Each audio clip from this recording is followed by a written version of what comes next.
this week, Kevin and I wanted to focus on the theme of the Magi and the shepherds in the nativity. I know he's been working through different aspects of the nativity story in art. So we're actually going to start by looking at a couple images of the Magi. And Kevin, do you want to start by reading the Bible verse? Yes, but I didn't. So I'll just mention we're starting with the Magi because they actually are the dominant visual tradition of the nativity. They appear in a lot more nativities than the shepherds on their own. And so for the early part of the history of art, it was much more common to see an adoration of the kings or an adoration of the Magi.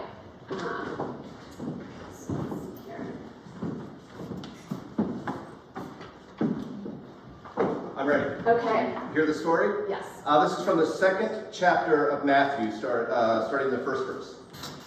Jesus was born in the town of Bethlehem in Judea during the reign of King Herod.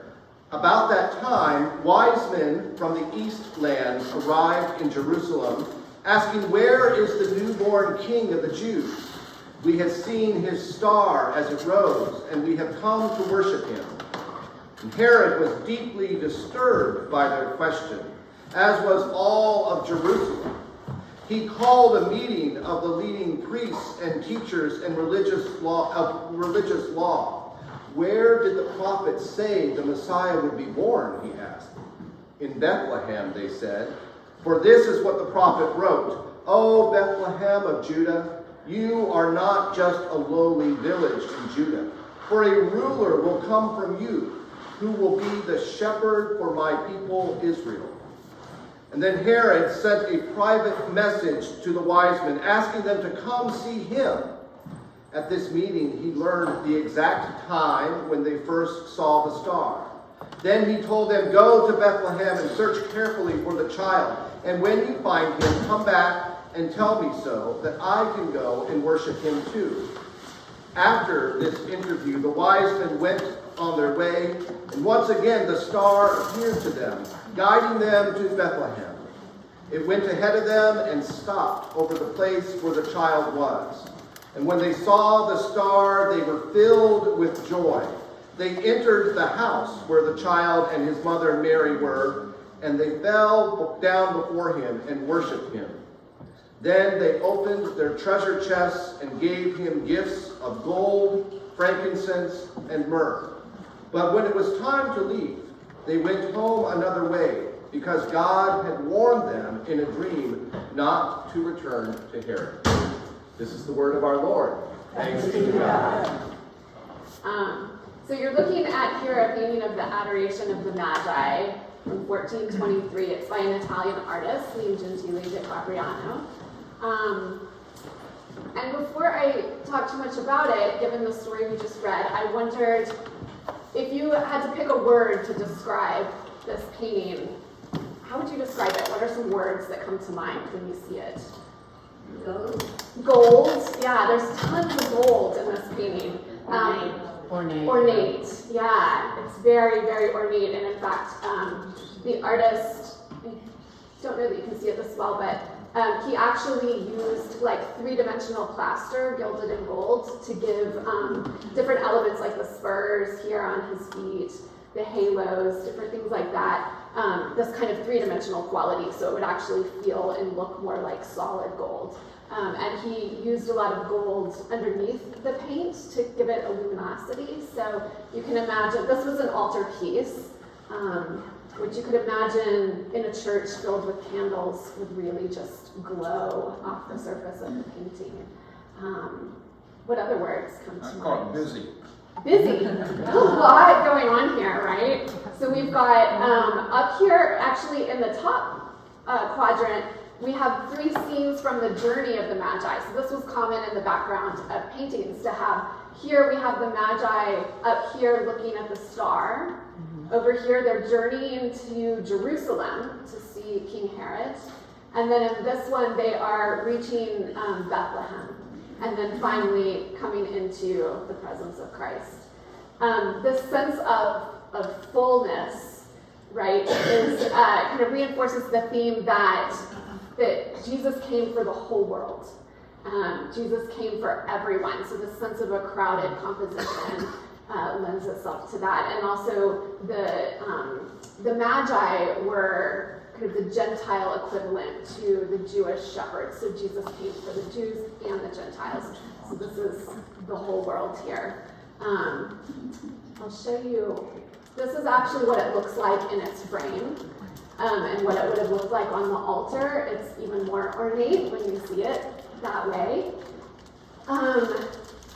The gold speaks a lot to the identity of Jesus as a king, as the king of the world, but also would have said a lot about the person who paid for this painting. You couldn't just create an altarpiece in Renaissance Italy. The only way you could create an altarpiece is if someone commissioned it and paid for it. So this was actually commissioned by the wealthiest man in Florence at the time. And he had it made to go in his family's chapel in a local church there in Florence. So obviously it would cost a lot of money to put that much gold into a painting. And so it would say a lot about the status of the person who commissioned the picture as well. Over here, this we think is him, potentially. So right here in the center, the artist has placed these two figures. This one, the only one that looks out at the viewer. And this guy here, who is a falconer, and it's a little hard to see. I wonder if we can make the lights any lower up in this part of the room. Yeah. But he's holding a falcon, and the patron of the painting, his last name was Strozzi, which in Italian relates to the word falcon. So it's kind of a play on words, and it's thought that either this is the patron and his son, or this may be the patron and his father, but probably from the family that paid for the painting. What about the horses and the...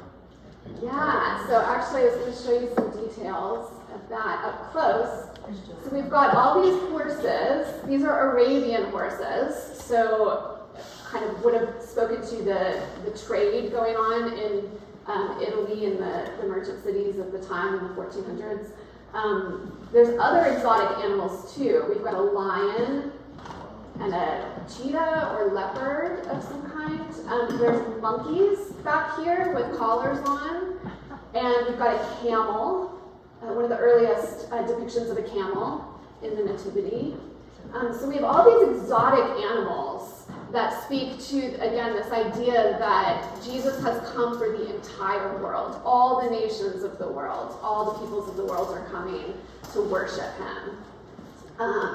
Also the textiles, which would have been created in Florence but are influenced by Middle Eastern, the luxury trade with the Middle East at the time.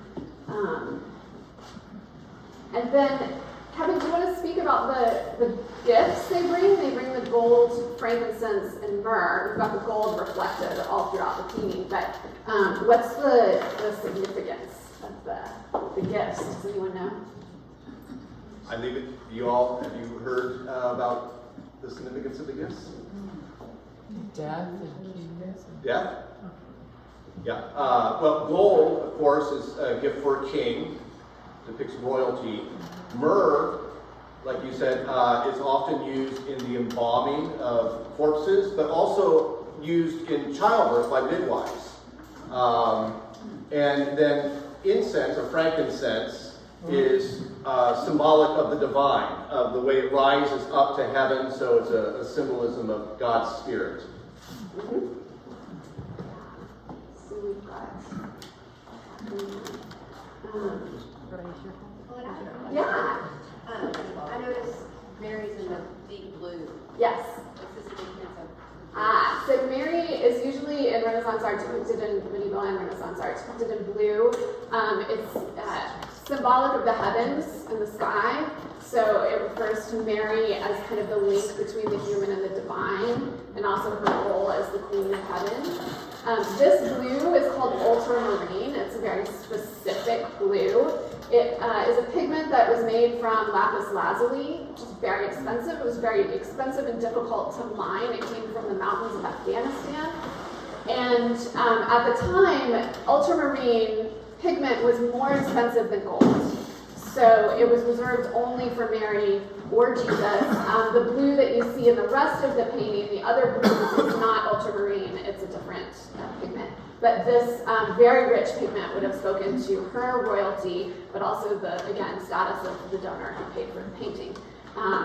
But it's this very, very vivid blue that appears on Mary and Minnie Moore's part.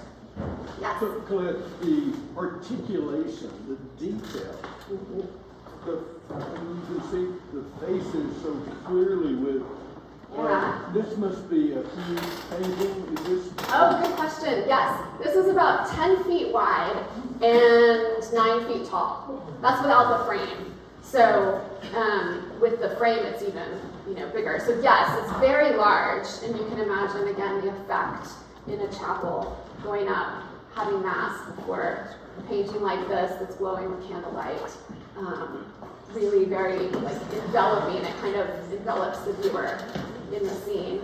And you do have all of these really wonderful expressions, the variety of responses here. And, well, you say similar to Jesus reaching out with his left hand and touching the man with on the head. I think it's a symbol of blessing would be my interpretation. He's reaching down and blessing. And of course the king is kneeling, prostrating, which would be typical of what you would do in front of a king at the time, symbol of veneration. So recognizing a heavenly power that's more powerful than the earthly kings. Other questions about this one? All right. Let's see. I'm going to show you another version. This is from almost 100 years later. This is by a Northern Renaissance artist from the Netherlands called Jan Gossart. This is an adoration of the kings from 1510 to 1515. There's a lot of noticeable differences between this painting and the previous one. But the first thing I wanted to address, Kevin, is why are they now kings and not magi? The Bible only describes them as magi, and yet we have this whole tradition, visual tradition of them as kings. Right. As they continue to tell the story, one of the things that the priests and religious leaders wanted to really make sure that everybody knew was that Jesus was not a magician and magic isn't a thing. So magi comes from, that's how we get our word magic. And so you see over the centuries of telling this story, instead of being magi or wise men, they become kings. And the kings represent the sort of three countries to the east, Arabia, Persia, and India. And so they are representing those peoples or nations and bowing down to Christ as well.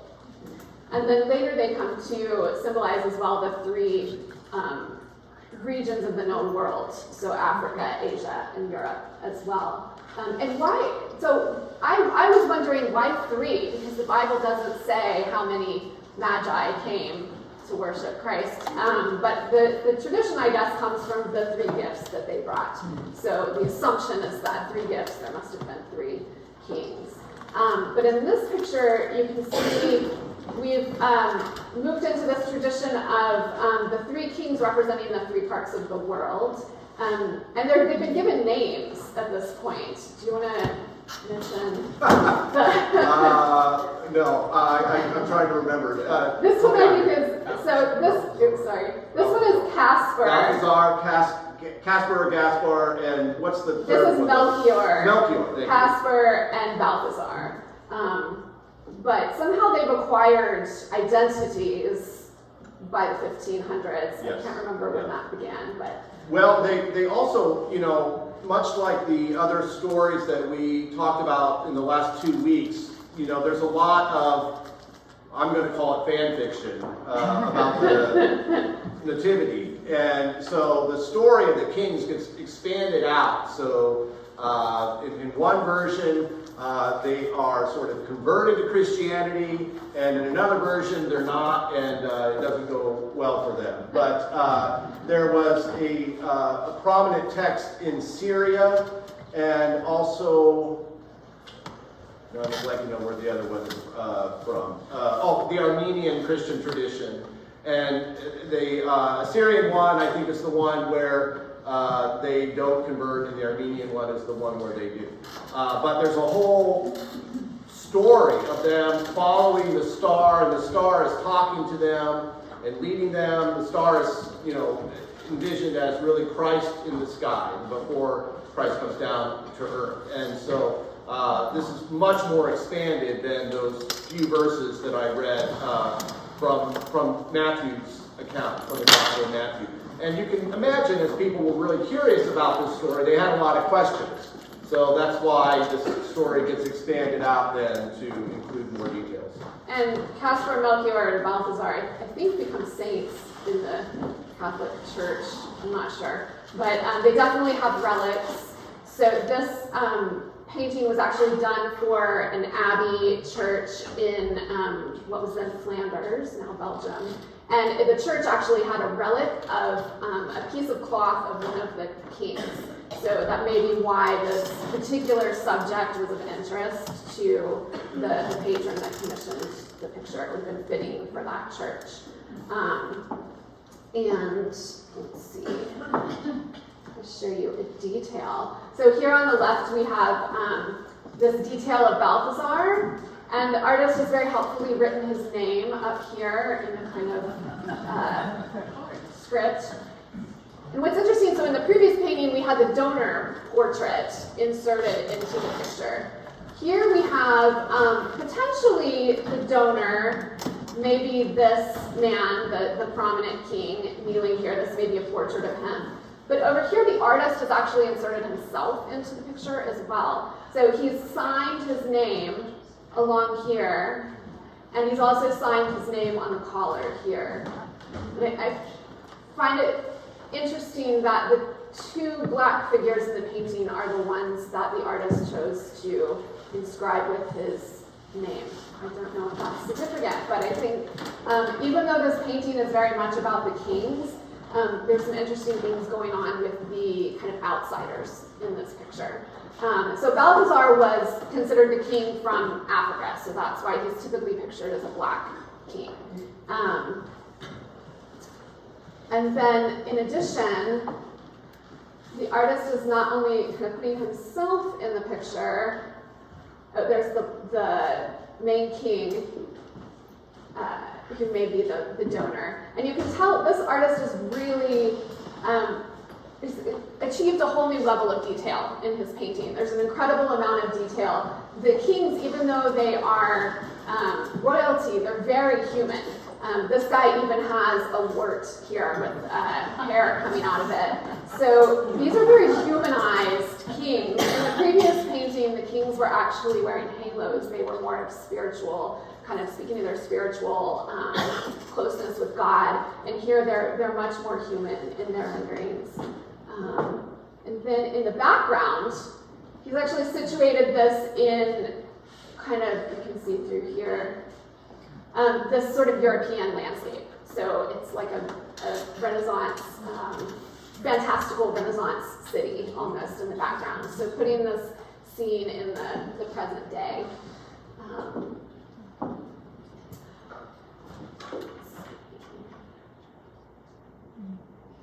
There's an interesting division in this painting between rich and poor. So on the outside, actually let me show you, the structure of the painting, you've got the kings out here, kind of on the outer ring.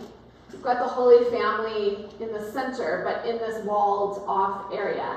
And then the shepherds can be seen kind of outsiders looking in back here.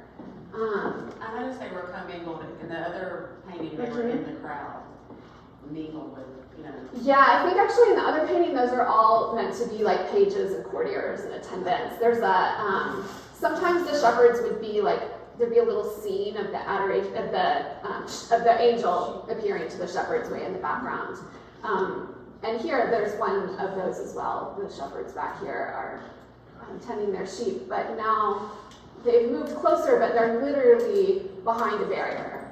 So they're not allowed to draw close to the Christ child the way that the kings are. But there's this incredible amount of detail that really humanizes them. Jesus' hair color interesting.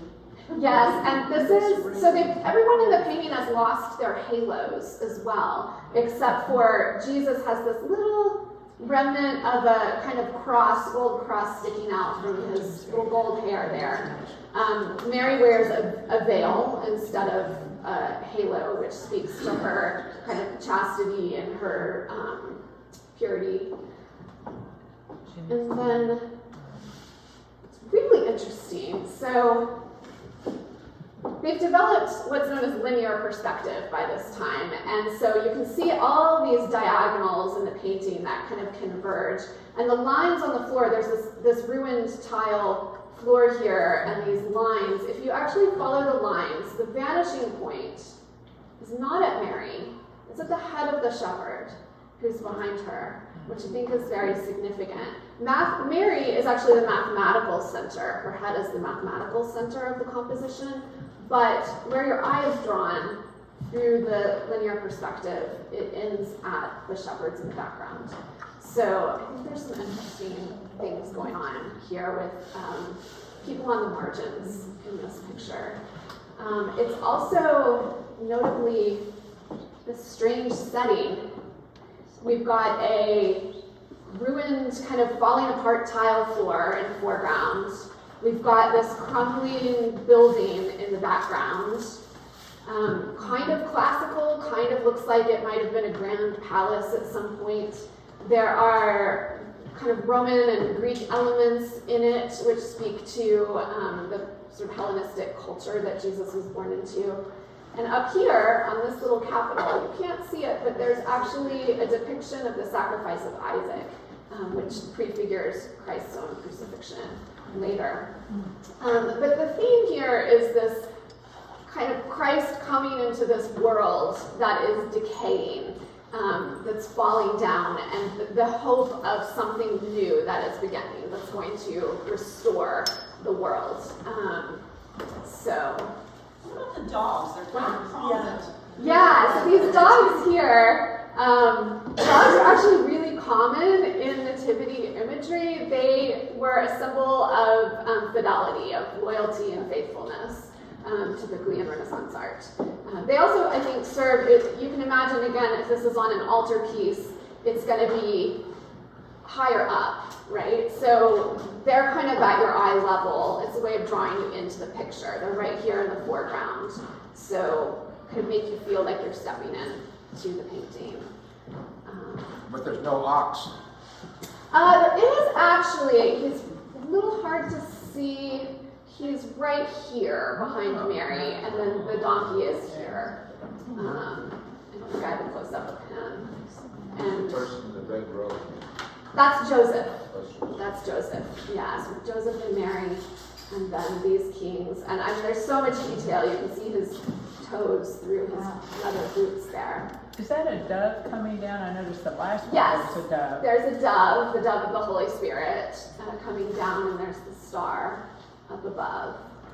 And you can see in the background the entourage of the kings behind them that's arriving. I have a question. Yeah. All the paintings y'all have done, would there be someone to be an interpreter of all the passages like you're doing for the masses that are not very educated or knowledgeable about history or art? That's a really good question. No, not necessarily. However, there were lots of conventions that were used over and over in painting. For instance, the blue, the ultramarine blue for Mary, the meaning of the dogs. The symbolism of Renaissance art was familiar to people. But also altarpieces were meant to be experienced over and over and over by the viewer. So you weren't necessarily meant to understand the whole picture in one viewing, right? You would come back to it again and again as you took Mass in the church. And so the meaning was meant to be kind of revealed over time as you saw the picture again and again and interacted with it and contemplated it. But the reason there are such standardized symbols and things is because so many people weren't literate, that it was a way of communicating ideas visually, that people could kind of read the painting visually. Sense of time. Yeah. Are these paintings assuming that the wise men and the shepherds showed up at the same time, or have the shepherds come and gone and that's why they're in the background? Really good question. So yes, in the Bible, the shepherds come first. Right. And we don't know exactly when the Magi showed up. It's potentially up to 2 years later, given the timing of Herod's massacre of the innocents. They're not there at the same time, but in art, they typically are shown combined. Or it's just the kings, or just the shepherds. But they're often like the shepherds in the background. The artists like to collapse time, so there'll be a little image of them, the angels appearing to them, and then, I think just simplicity sake, they kind of combine them. I'm going to move on to, I mentioned there's a lot more images of kings than shepherds. The adoration of the shepherds doesn't really appear as a separate subject in art until really, I'd say about 1500, but most of the images I could find were actually from 1600 or later. There's a couple reasons for that, but so this is an adoration of the shepherds from around 1645 by a French artist named Philippe de Champagne. How would you describe this one if you had a word for this painting? What are some words you would use? How does it compare to ones we've looked at previously? Bold. Huh? Bold. Bold. Yeah, it's definitely more kind of in your face. It's really honed in on, zoomed in on the figures. Expressive. Yeah, we've got these very expressive faces and gestures, and we can really focus on those because there's no background that's been stripped away. We're kind of in a cave, perhaps, but we've lost all that opulence of the Renaissance paintings that we just saw. So it's focused. Yes, very focused on the shepherds here. So we've got the shepherds on the right, and then Mary and the Christ child, and he's the source of light in the painting, which I know Kevin has mentioned before. This is Joseph here on the left. This is what's known as a Baroque style painting. Baroque came about after about 1600, and it coincided with what was known as the Counter-Reformation. So at this point, we've had the Protestant Reformation. The Protestant churches are kind of eschewing visual imagery in the church, and the Catholic Church really doubles down on the art and the production of art as a tool for reestablishing the dominance of the Catholic faith.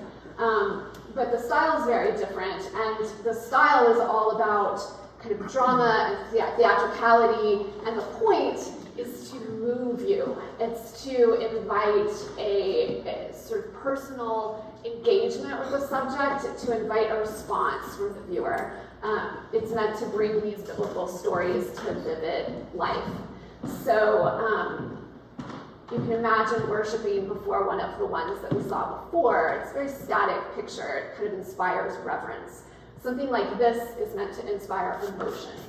So we've got very dramatic light and shade. We've got these theatrical movements. And what I find so interesting here are these gestures. So we've got one shepherd who's pointing at Mary. Let me pull up the close-up. You can see better. So we've got, he's pointing over here towards the Christ child. Joseph is pointing to Jesus. This shepherd back here, looking at someone outside the frame, pointing. Joseph is actually looking somewhere over here. Mary's looking somewhere over here. They're all looking outside of the picture towards something outside the frame. Us, most likely, right? So they're engaging with something beyond the plane of the picture. And then down here at the bottom, so the king's brought gold, frankincense, and myrrh, but in these adoration of the shepherds pictures, they also sometimes bring gifts. And the gifts are usually a lamb, which would speak to both Jesus' identity as the shepherd king and the good shepherd, but also his sacrifice as the lamb that was slain. Sometimes they bring eggs, which is a symbol of resurrection, and sometimes they bring a rooster, which is kind of a herald of a new beginning, the coming of the light. So here we've got the sheep, and it's the only figure that directly connects with our gaze as the viewer. And again, if you can imagine this on an altarpiece, this is what's at eye level here when you're standing before the painting. So I think this is a way of really inviting your connection with the scene and with Christ's identity as the sacrificial lamb. And of course, the Mass would have taken place before this painting as well, so it further connects that idea of sacrifice. Kevin, do you want to talk for a second about like why shepherds and how shepherds were kind of a surprising choice for the first visitors? Shepherds were not the folks that you would invite to dinner at your house. The shepherds often would gather the sheep from the families and bring them out into the fields outside of Bethlehem. Remember, this is kind of a hilly, rocky area where they grow wheat. And then once the wheat's harvested, they bring in the sheep to eat the stalks and to refertilize the field. I kind of think of them as like roustabouts or cowboys. They're not living in town. They are out sleeping outside on the ground. They're not couth people. They probably don't smell great, and they're probably dirty. So this is like the very lowest sort of commoner that you can imagine.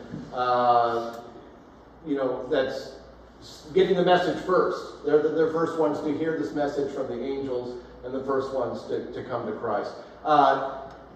Often when lambs were born in the field, if it was a perfect, unblemished lamb, the shepherd would put that lamb on their shoulder and take that up to the temple or to the synagogue for sacrificing. So it was never got dirty at all. So there's also this kind of connection, I think, to this idea of carrying Christ or bringing Christ back into town as well. So yeah, I mean and I think the humility that's embodied in this fact of the shepherds is represented in the imagery as well. They're depicted very much as working class, real people with, he's got kind of a 5 o'clock shadow back here. And again, this would have been right in your face if you were standing at the altar. But he's got these dirty toes, dirty toenails, which again, I mean, this is a very large painting too. I think it's about 8 feet tall and 5 feet across. So. Mm-hmm. So Colette, I'm also drawn, I guess, to the angels. Yeah. At the top, and it's characterizing angels like little cherubs. Maybe my eyes are not that good, but maybe little children. Yeah. They have sort of changed from those earlier, more medieval-inspired depictions of angels. I honestly don't have a good answer. I'm not quite sure why that happened. I have a question. Yeah. What's the picture at the top? I missed it. The what? Right at the top there, what's that? These are, yeah. These are 3 angels, and they're holding. They're angels. They're like little putti, like little cheruby kind of angels, chubby baby angels, and they're holding this cloth that has the Gloria and Excelsis Deo. Yes, Lila? I know some of the angels are also sort of wearing that same blue you're very observant. The angels are wearing the same blue. That is ultramarine. And it links Mary, again, with the heavenly sphere. She's the receptacle that links the divine with the human. And the setting is more cave-like? I mean, it's hard to discern, but yeah, it's just kind of a rocky cave in the background. The setting is sort of irrelevant because we're meant to focus on the action that's happening. So if you let your mind kind of come unfocused, there's a beautiful angels at the top. If you go all the way to the bottom, there's a barefoot, and behind that, it's not its 2 feet, it's a dog's foot. Yes, there's a dog again. Yeah. So the common and the beautiful are Both in the picture. Yeah. Yeah, that they coexist. They belong. So, light source is Jesus. Yes. And is that typical in most paintings? Yes. From when did that start? Was it I mean, really early. icons? Was it there too? Was the light source Jesus there? I don't know about in the Eastern tradition, but I mean, it goes. That's very dramatic, that light source. I'd say it's probably more high Renaissance and later. I'm just guessing because of the medium that was used. So earlier in the Renaissance, they're painting with tempera, which was pigment mixed with egg yolk, and it couldn't get the depth of this color. It couldn't get those deep light and shade and the dramatic shadows. So it wasn't until the development of oil painting where they could really achieve this kind of light. That came about in the 1500s, I think. You're talking about lines of perspective. Yeah. This one, I see 2 lines. I see one going diagonal from left to right, from the bottom to the top, and another one going right to left and left to right. But the angels are not on those lines. They're getting back to it. Feels like they need to be over. They're kind of in their own heavenly register, separate from the earthly. That's a really good observation. Well, I wanted to show you one other real quick, and then we'll move through to some more contemporary examples. So this is just another example, also from the 1600s by a Northern Renaissance artist. And he zoomed in even more. These figures are pretty much life-size in the real painting, and they almost have this portrait quality to them. He's really just drawing us into the individuals of these shepherds. And what's really fascinating to me is that there seems to be a woman and a youth. So it's almost like a shepherd family. The whole family unit has come to the birth of Jesus. And again, he's the source of light here that's emanating up, but also this incredible vulnerability and humanity in this sort of nakedness of the baby that's laid out there. Chuck that peace sign right there? Yeah, that's a sign of blessing. Yeah, that's the sign of blessing. So we wanted to show you just a few quick examples of how artists have reinterpreted or tried to situate the story of the kings and the shepherds into their own context, their own time and place for different purposes. So this pair of paintings is actually by a British artist named Edward Burne-Jones. They're from 1888. He was the subject of my doctoral dissertation, so if anyone wants to know more, I'm happy to talk your ear off later. But this is the first example, to my knowledge, of the king and the shepherd being separated on a whole different canvas from the nativity. So, and the first example where there's only one king and one shepherd. That's very unusual. Usually there's 3 kings and some random quantity of shepherds.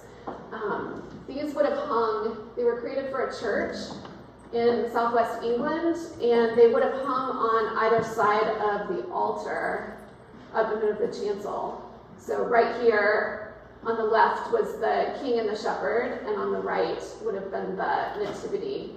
It's a beautiful church. But they're not just separated on canvas, they're separated on totally different sides of the altar. But the artist put an unusual inscription. This inscription up here, these are in Latin. This one is the "Let us go now to Bethlehem to see," kind of typical. Over here, this inscription is rather unusual. It comes from Psalm 12:5, and it reads, "For the oppression of the poor, for the sighing of the needy, now will I arise, saith the Lord." So there's this sense that Jesus is coming to redeem the oppressed, the poor, the suffering. And over here, the artist actually called this the rich man and the poor man. And by isolating them, one of each, they're approaching the nativity as equals. They approach Christ as equals. And also what's very interesting is that up here, if you can picture this hanging up here, they're actually not walking across the chancel. They're actually walking towards the altar. And so their destination is the sacrament of the Eucharist. Their destination is the altar, where the altar is a space of social equality, and everyone is welcome. And this was a time, he was painting in Victorian Britain at a time where there were violent riots going on over the just abominable conditions of the working poor, and the artist was very sympathetic to that. So there's a definite social message going on here about class and privilege. Would these be commissioned by the church then? They were, yes. They were commissioned by the church and painted by the artist. I got to go there and see the church in person and meet the archivist and read all this stuff. It was wonderful. But also, interestingly, you start to see in certain nativities a lot of death imagery. So we've got this blending of the birth of Christ with the death of Christ. So here, instead of the kings, we have three angels that bring the crown of the crucifixion, the cup of the Eucharist, and the embalming oil of the burial and resurrection. So they're all symbols that point to his later sacrifice. And they're laying in this kind of burial shroud type garment on something that resembles an altar and is stuffed with wheat, which symbolizes him as the bread of life. So there's a lot of Eucharistic imagery going on there.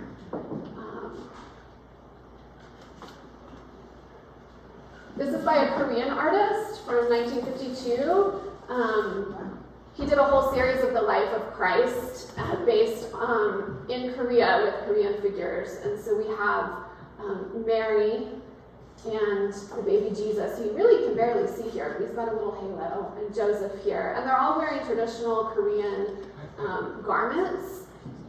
And what's really fascinating is these are all women who are coming to the Nativity. It's all women who are bringing food and blankets and gifts for the Christ child. So someone who was this artist was very much interested in Korean identity after the Japanese occupation and trying to kind of reclaim what it meant to be a Korean and a Korean artist. And so he's putting it in his own time and place.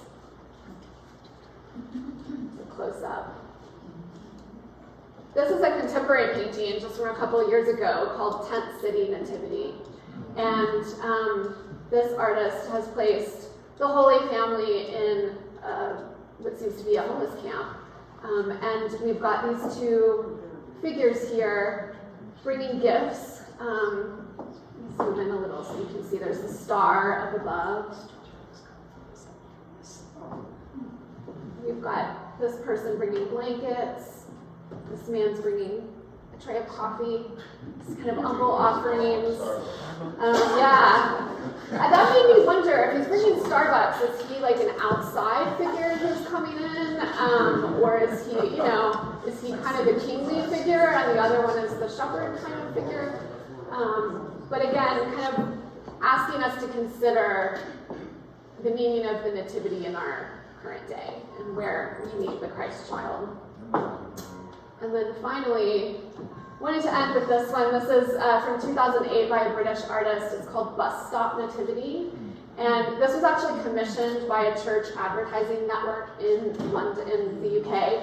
And they printed this on posters and hung it on 1,000 bus stops around the UK. And it had an inscription on it that basically invited you to participate in church on Christmas. It said, be part of the action, church 2512, which is the date. But we've got up here this number 33, which ties it to the age Christ was when he died, so linking the nativity with his death. And we've got this kind of very humble, poor, holy family in a bus shelter. And the artist said, he described the shelter, I never thought about it this way. He said a shelter is a place where you go but don't want to be, whether it's a bus shelter or a stable. It's not a place you would prefer to be. And then you can see the range of responses. We've got people here who just don't care. They're reading the bus schedule. They're, not paying attention. We've got people kneeling down in worship. We've got people back here who are just kind of passing by, casually curious. And the advertising company said, we're very used to the Renaissance image of the Nativity, but what would it look like if it happened today? Where would it take place? We want to challenge people to make them reassess what the birth of Jesus means to them. So we wanted to end on this note of invitation. And, this is very much an invitation. It's inviting you to make a choice. Are you going to participate in this Christmas story?